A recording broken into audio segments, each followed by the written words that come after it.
주님 평안. 네, 오늘 봄비가 촉촉히 내리는 화요일입니다. 지난 밤에 이제 얼마 남지 않은 시험 공부를 하고 늦게 잠자리에 들었는데, 그래서 오늘 새벽에 이제 기도 나올 때까지 몇 시간 자질 못했어요. 한 4시간 잤는데, 간간히 들리는 빗소리. 1층에 있는 제 방은 벽이 상당히 얇아요. 그래서 밖에 소리가 너무 잘 들리거든요. 똑똑똑 떨어지는 빗소리가 제 숙면에 도움이 됐던 것 같습니다. 조금 잔 것 치고는 정확하게 한 3시간 반 잤는데 조금 잔 것 치고는 좀 많이 개운한 편이고요. 어쨌든 기분 좋은 비가 내리고 있어요, 저한테는. 그런데 이 비가 또 어떤 이에게는 우울한 감정을 유발하기도 하고요. 또 어떤 이에게는 화가 나는, 짜증이 나는 또 비가 될 수도 있어요. 똑같은 비가 내리고 있음에도 불구하고 받아는 들이는 사람의 마음 자세, 또 성향에 따라 그 느끼는, 체험하는 그 감정들이 전혀 다르게 보여질 수도 있죠. 그런 의미로 봤을 때 복음도 마찬가지인 것 같아요.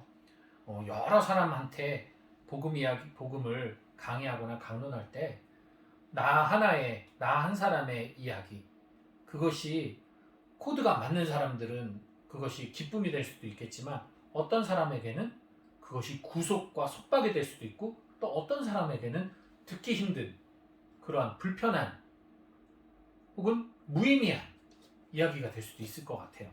그래서 복음 해석은 보수적으로 할 수밖에 없죠. 원칙적으로 역사적으로 쭉 내려오는 우리에게 정형화된 복음의 해석이 있지만 그 복음을 느끼고 체험하고 나눌 때에 있어서는 나에게 맞는 것만을 나누는 것이 아니라 정말 다양한 체험을 통해서 다양한 공부와 또 경험을 통해서 더 풍성하게 더 많이 나눠야겠다라는 생각을 해봅니다. 그건 진짜 저의 부단한 노력이 필요하겠죠. 그러지 않으면 참 태만한 신부가 되지 않을까라는 생각을 해봅니다. 사실 오늘 복음도 뭐 비슷한 맥락이 좀 들어있는 것 같아요. 요한복음에만 나오는 니코데모라는 바리사이가 이 산헤드린, 그러니까 높은 공직에 있는 그런 랍비예요. 그런 랍비가 예수님을 좋아합니다. 근데 낮에는 못 찾아와요. 왜? 유다 그리고 예루살렘, 특히 이 수도에 있는 바리사이들은 예수님을 싫어하거든요. 무시하기도 하고 촌에 아주 시골 갈릴레아 이방인들하고도 섞여 있고 뭔가 좀 많이 뒤떨어지는 지방대 출신의 시골 서생이 사람들한테 인기를 끄는 것에 대해서 상당히 못마땅해 하고 있단 말이죠. 어떻게 보면은 니코데모도 공교육이 아닌 진짜 사교육까지 받아가면서 명문대를 나온 정말 수재이면서 엘리트였던 그런 사람이었단 말이죠. 근데 그런 사람이 예수님을 흠모해서 찾아가려고 하니 낮에 어떻게 찾아가겠습니까? 손가락질 당하는데 이제 밤에 몰래 찾아가는 건데, 근데 그게 진짜 그 자체만으로도 쉬운 일이 아니죠. 우리나라로 따지면은 뭐 서울대 출신, 뭐 하버드 유학까지 갔다 온 하버드대 출신이 저기 전문대 출신 사람한테 가서 교육받는 거하고 비슷하다고 느낄 수가 있을 거예요. 저는 전문대를 무시하는 게 아니라 그런 어떤 자기 자부심, 프라이드가 강한 사람이 뭔가 자기보다는 교육이든 뭐든 이렇게 뒤떨어진다라고 느끼는 사람에게 가서 가르침을 받는다는 건 쉬운 게 아닌 거죠. 그러니까 그것은 어떤 보이는 외적인 조건이 아닌 그 사람 자체의 지혜를 보고 흠모하는 것이죠. 그 사람 자체를 보고 흠모하는 것이죠. 그래서 니코데모가 예수님을 찾아와서 여러 가지 질문을 합니다. 근데 참 재밌게도 아이러니하게도 예수님께서 너무도 당연한 얘기를, 우리들이 지금 볼 때는 너무도 당연한 얘기를 하시는데 니코데모는 못 알아들어요. 왜? 자기가 살아온 환경 안에서 자기가 배워왔던 것과 너무나 다르기 때문에. 평생을 하늘이 노랗다라고 배웠는데 파란색을 노란색으로 배워왔는데 갑자기 어디 왔더니 파란색이라고 하는 거예요. 그걸 어떻게 이해하고 받아들이겠어요? 내가 태어나면서 지금까지 늘 노란색이었던 하늘을 갑자기 파란색이라고 말한다 한들 그건 완전히 의미 자체가 바뀌는 거기 때문에 이것은 사실 받아들이는 게 쉽지가 않습니다. 이해가 잘 안 되는 거예요. 심지어는 때로는 말은 이해되는데 그것이 내 자신에게 이해가 안 되는 경우도 있죠. 그죠? 우리 논리적인 어떤 설명을 들어도 내가 스스로 판단하기에 그것이 아니라고 생각할 때는 아무리 합리적이고 논리적이라고 할지라도 거부하는 것과 비슷하죠. 어쨌든 그래서 니코데모가 계속 예수님한테 물어보는 거예요. 오늘 예수님께서 이제 좀 나무라고 있지 않습니까? 너는 이스라엘의 스승이라는 자가 고위 공직까지 올라갈 정도로 똑똑하다는 자가 이런 쉬운 말도 못 알아듣냐 하면서 예수님께서 설명을 합니다. 어떻게 보면 상당히 수치스러울 수도 있고 부끄러울 수도 있어요. 하지만 니고데모는 그런 수치나 부끄러움 따위는 저기 멍멍이나 줘보렴 딱 그거죠. 엄청 왜냐하면 사랑은 이런 수치심도 이겨내는 것 같아요. 그리고 아시다시피 니코데모는 예수님의 십자가 길 끝까지 따라가셨고 예수님의 죽음을 목격하고 예수님을 또 십자가에서 내리고 옮길 때 함께 도움을 주죠. 그만큼 비록 니코데모는 예수님의 말씀을 다 이해하지 못했어요. 배운 게 죄라고.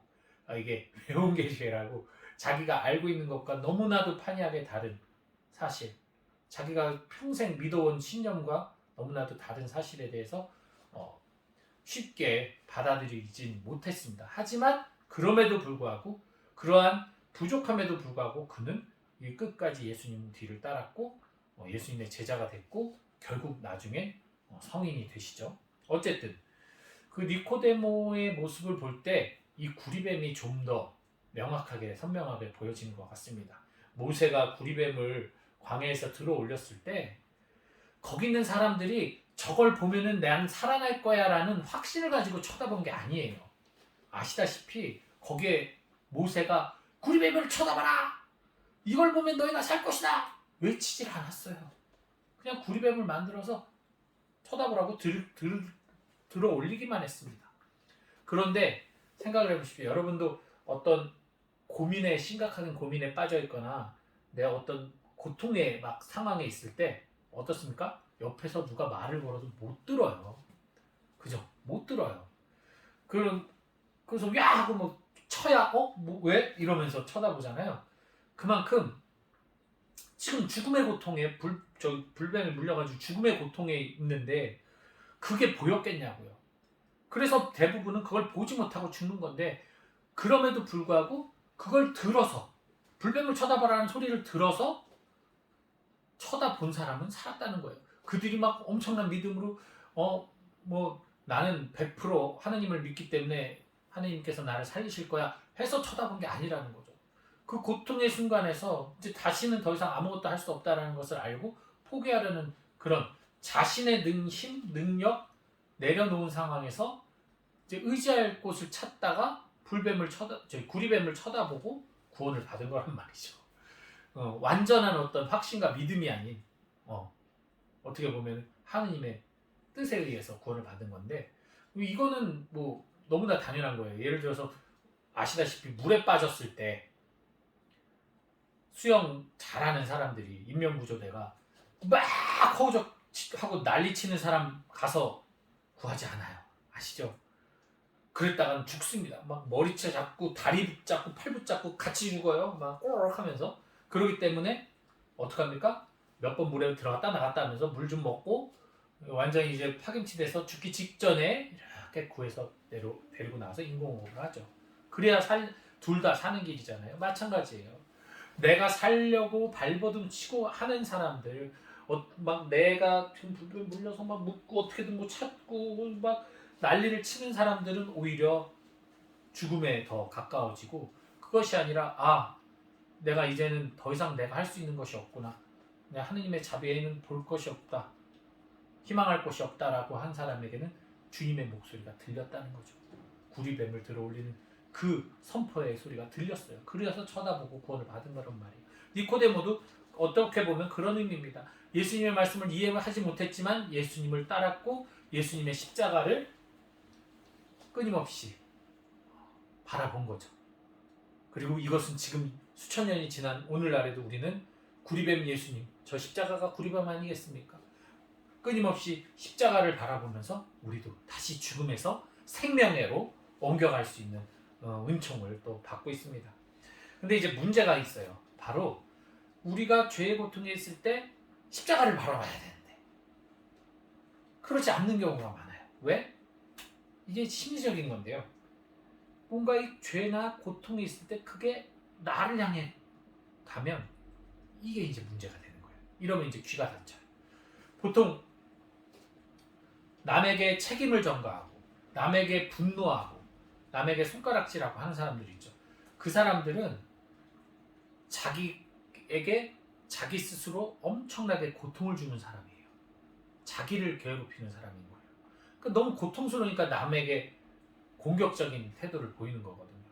혹은 이런 걸 못하는 사람은 더욱더 자기 자신을 공격해서 더욱더 자존감이 낮아지죠. 그러니까 죄책감이나 죄의식이 그래서 위험한 거고 그래서 우리가 피해야 되는 겁니다. 죄책감이나 죄의식이 깊어질수록 구원에서 멀어집니다. 구리뱀을 쳐다볼 수 없어요. 십자가를 따라갈 수가 없습니다. 주님에게서 멀어지는 아주 최적의 조건입니다. 죄책감과 죄의식에 휩싸여 사는 것. 왜냐하면 이 죄책감과 죄의식은 끊임없이 나를 공격해요. 그리고 머릿속에서 떠나질 않아요. 일상이 행복하지 않습니다. 그럴 때 내 이웃을 사랑하지 못하고 내 고통이 너무 크니까 그 고통의 신음소리를 이웃에게 전달하는 거죠. 이웃도 함께 그냥 나 같이 죽자예요. 그렇게 되는 거예요.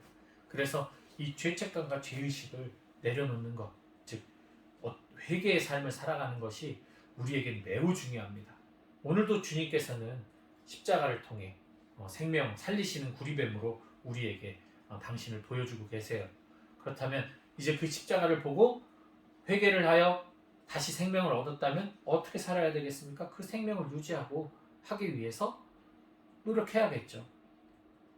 투덜투덜 불평을 쏟아내던 히브리인들이 구리뱀을 통해 다시 살아났을 때 더 이상의 불평 불만 없이 주님을 따라갔던 것처럼 새로운 생명을 얻고 살아갔던 것처럼 저희들도 이 회개를 통해 늘 새로운 삶을 살아가는 마음으로 다시 기쁨으로 감사로 찬미로 주님의 뒤를 따라가는, 그래서 영광의 구원에 이르는 삶을 살아가도록 우리 함께 서로 격려하고 위로하며 사랑하며 살아갑시다.